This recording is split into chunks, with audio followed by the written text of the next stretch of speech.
It is just getting flat out ridiculous at this point.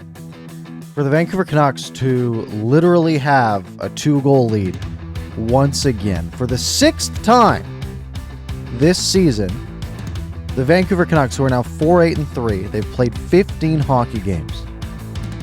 For the 6th time, the Vancouver Canucks have blown a multi-goal lead.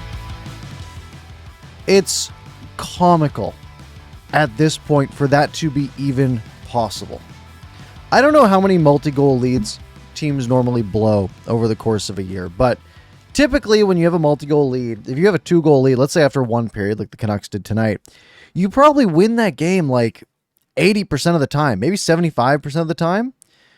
Okay, so how often do teams have a 2-goal lead going into maybe the second or third period? Call it the second period here. I mean, it can't be, maybe 20 times a year, maybe, right? That's a lot of one goal. Maybe two lead at any point. Maybe the average team has that 30 times a year. So over the course of a year, let's say they have a 75% chance to win at that point. They're expected to blow maybe 7 2-goal leads a year. Well, the Canucks are already at 6, and they still have 67 hockey games to go. 67 hockey games to go. At this rate, the Vancouver Canucks will blow 33 multi-goal leads this season. Like, it doesn't make sense. And it's not, tonight it wasn't goaltending, right? Sure, Demko wasn't in, but Spencer Martin was good. Like, he was genuinely good. But when you are giving wide open opportunities to guys like Auston Matthews, when you are allowing, 12 whacks at the puck in tight, like on Pierre Engvall's goal, I mean, what do you expect to happen? Do you expect to win these hockey games? It's genuinely unfathomable at this point, the amount of sheer incompetence we are seeing from the Canucks when it comes in relation to holding a lead. And a big part of that is just effort. The Canucks are against a team tonight in the Toronto Maple Leafs that played yesterday, right? They played yesterday. Their goaltender played yesterday. He's the first goalie in the NHL this year to play back-to-back games, and he's their third-string goalie. Their backup on the bench is their 5th-string goalie. No wonder he's not in. They put the third-string guy in because he's been good, Källgren. But this is a game that the Canucks, by all metrics, should go out and win. Even if they're against a team that is better, as in the Toronto Maple Leafs. But, the Toronto Maple Leafs are a better team. They've been struggling a bit this year. They've won 8 games now. They've lost 8 games now. They had lost more than they won coming into this game, and they're on a back-to-back, and they have their third-string goalie in. It was a recipe for the Canucks to go in and, try to be impressive for a night. And they absolutely took that opportunity and threw it in the trash. So let's go over this game. Canucks get hemmed in for the first 2 minutes. It's a terrible start. Like the first 2 minutes of the hockey game, the Canucks are just being pressured over and over in their own zone. They do end up scoring, though, because it's a Luke Schenn point shot that gets tipped in by Horvat. Horvat gets another goal, and the Canucks have a 1-goal lead. Martin gets his first big save off of a Malgin breakaway, and this is great for Martin, but you know why Dennis Malgin had a breakaway there? Because Oliver Ekman-Larsson just let him go. That's the first of many defensive miscues tonight. Canucks do get their first power play with 8 to play in the first period. A dumb retaliatory penalty by Michael Bunting. JT scores on a wrister on the left wing. Honestly, a great shot. Like, Källgren has no way to see it. I don't know how the puck even got in. But it's 2-0 Vancouver. And then Niels Oman takes a penalty with 2 minutes to go in the first. Horvat makes a nice little move through everyone. Doesn't get a hooking call, which he probably should have, but whatever. Canucks are up 2-0. Refs aren't going to call sort of ticky-tacky stuff at that point. So we go to the second period. Things get way worse. Quinn Hughes gets called for a pretty marginal hooking call, I would say. He does get the stick in the hands, but it's for a split second, and it doesn't really impact the puck carrier. They call it anyways because it's a 2-goal game. And Auston Matthews scores. Do you know why Auston Matthews scores? Sure, he's a great shooter. Sure, he's got a really quick release. He's a great hockey player. He scores a lot of goals. None of those reasons are why Auston Matthews scored. The reason Auston Matthews scored is because all 4 Vancouver Canucks players were in one corner of the ice, and Auston Matthews was all by himself on the other side of the ice. Well, when you have a guy who can shoot the puck as well as Austin Matthews can, and he has literally 7 seconds if he wanted it to take that shot, he's going to score. So it's 2-1, and then 5 minutes later, guess what? The Canucks are still in their own zone. They've been hemmed in there for minutes at this point, and there was just mayhem around the Canucks net. We've got JT Miller there, sort of just standing around. It's just getting ridiculous. And we get to the point where eventually the puck comes free to Engvall, who is standing there on the back door, right side of the net.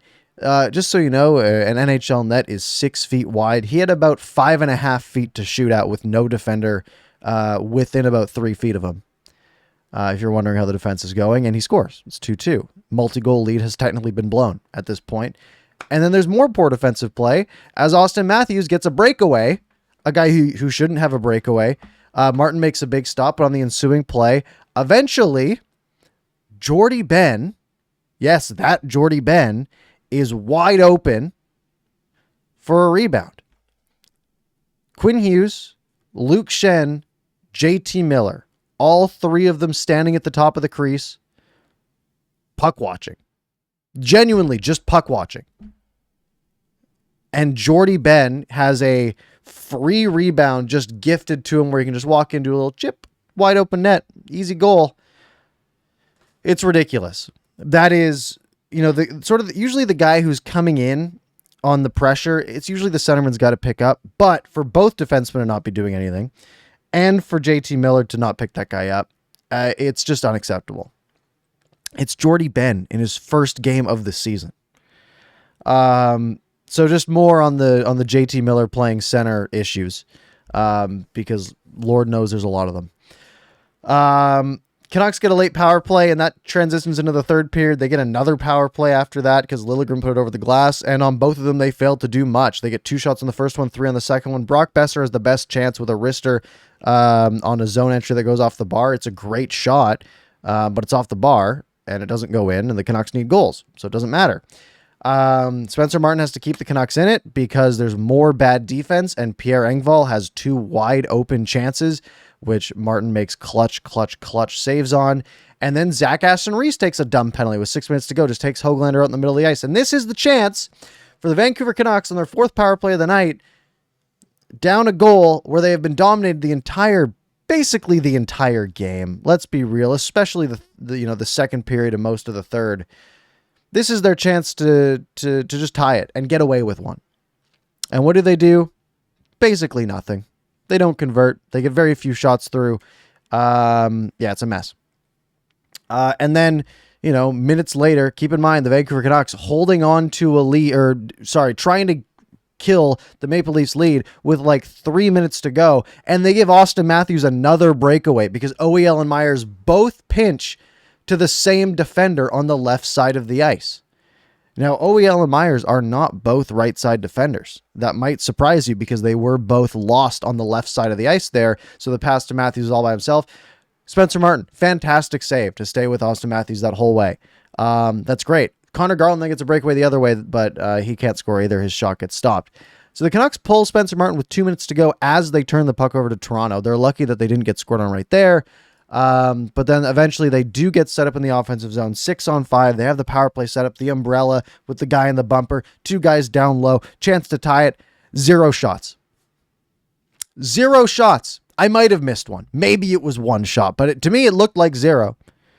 It genuinely, I'll go to the play-by-play. Here, I'm on NHL.com, third period play-by-play. Scroll down to the bottom. Did the Canucks have any shots in the last minute? They had a Brock Besser shot with a minute to go that was blocked, and a Quinn Hughes shot with 37 seconds to go that was also blocked. So 0 shots on goal with the net empty in the last few minutes. Again, it's unacceptable at this point. So the Canucks are now 4-8-3.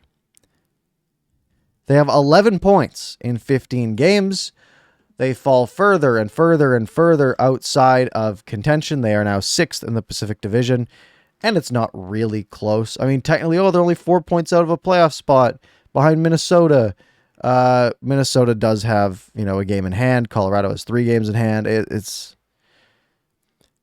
this team shown any indication that they're going to pull something out and make a run at any point? Because they sure don't look like it. And yeah, it's Toronto. Toronto's a better team than the Canucks, and they have been for the past many years. But the Canucks aren't supposed to be this bad.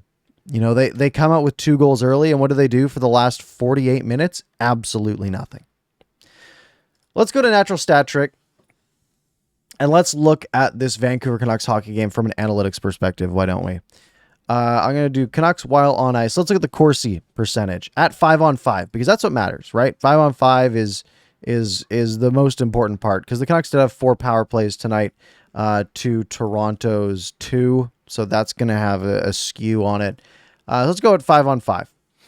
The Vancouver Canucks had 3 players who were on the ice for more shot attempts for than against. Those 3 players were the third line. It was Studnicka, Oman, and Dakota Joshua. The only 3. Quinn Hughes was close, 19-4, 20 against, so that's fine. If you go by, and then you look at the bottom of the list, Andrei Kuzmenko, 11, he only played 9 minutes at 5-on-5, 11 shots against, 4-4. And again, that's Corsi, so that's shot attempts. Oliver Ekman-Larsson, while he was on the ice, 19 shot attempts against, 9-4. Brock Besser, 26 against, 14-4. 26 shot attempts against, by the way, in only 13 and a half minutes of ice time at 5-on-5. JT Miller, 24 shot attempts against, 14-4. Let's go over to the expected goals, because it gets worse here. Brock Besser, while Brock Besser was on the ice at 5-on-5, the opponent had 2.2 expected goals, and the Vancouver Canucks had 0.3, giving Brock Besser a 12% expected goals. By the way, 0 Canucks were at a positive expected goals at 5-on-5. Coming in right behind him, narrowly behind him, is, you guessed it, JT Miller at 0.34, 2 against, 13.5% expected goals against. I can show you guys this. Why aren't I doing that? Here, let's pull it up. Let's show you guys the numbers here, because it's bad. Zoom out one more tick. Here you go. Here's the column we're looking at. Yeah, it's covered by my face. Let's move my face. Expected goals for, right up here. Expected goals for percentage. Ilya Mikheyev, when he's on the ice, 17% expected goals for. Luke Shen, 27%. Tyler Myers, 28%. Oliver Ekman-Larsson, 28%. Riley Stillman, 28%. Ethan Bear, 30%. Quinn Hughes, 30%. And then you get down the line, because Niels Oman, 35%. That's better, right? And pretty good, not allowing much in the way of expected goals against, right? Only 0.29 against. Your best player tonight at 5-on-5, analytically, was Jack Studnicka. 48% expected goals for, 8 Corsi for, 7 against. He's a positive in that regard, basically dead even on expected goals. He had 4 shots. I guess that's good. But yeah. Oh, the music's playing again. Kill that. Yeah, it's ridiculous at this point. Pluses and minuses for this game. I do have, I have 3 pluses. One of them is the fourth line. The fourth line was the only saving grace tonight, other than Spencer Martin, because Spencer Martin was pretty good as well. One of my minuses, though, is that Spencer Martin, for the first time ever, does not get a point in a hockey game, even though he played well. What was it, 3 goals on 35 shots? That's pretty good, right? That's a 914. We take those night in, night out. And Horvat scored again, which is kind of a minus, because the Canucks are going to have to pay him a bunch of money.